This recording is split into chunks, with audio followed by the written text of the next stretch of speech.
Following the increase in deadly attacks on places of worship, most recently the massacre of dozens at 2 mosques in New Zealand last week, religious leaders across America are heightening security. WNCT's Kerrigan tells us how centers here in the East are adjusting to this harsh new reality.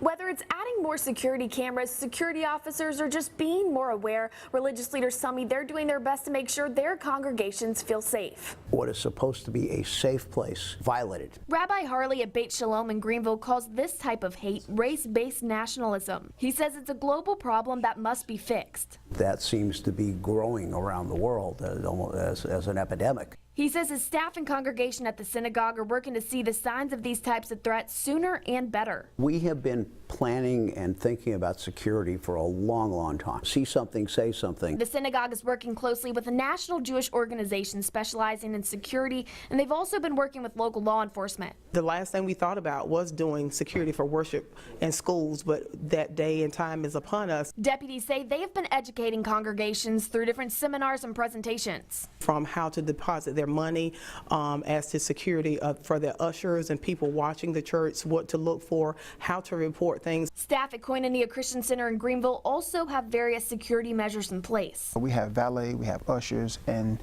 our motto with them is if you see something, say something. But the security team is here. They're kind of watching the building, patrolling. They say one of the ways they keep their facility secure is limiting access, especially during worship or large events. The days in which we live, there was a time when you didn't have to have those type of conversations. But because of the day in which we live, yeah, we have those conversations quite frequently. We do our very best to make sure that we're not a soft target. And our congregants know that we have taken every measure we can take to make sure that when they come here to pray, they're in a safe spot. We're learning how to be more prepared. Religious leaders here in the East tell me the interfaith support system has been positive and strong, and they hope that bond will help educate people and in turn combat against these threats. Kerrigan 9 on your side.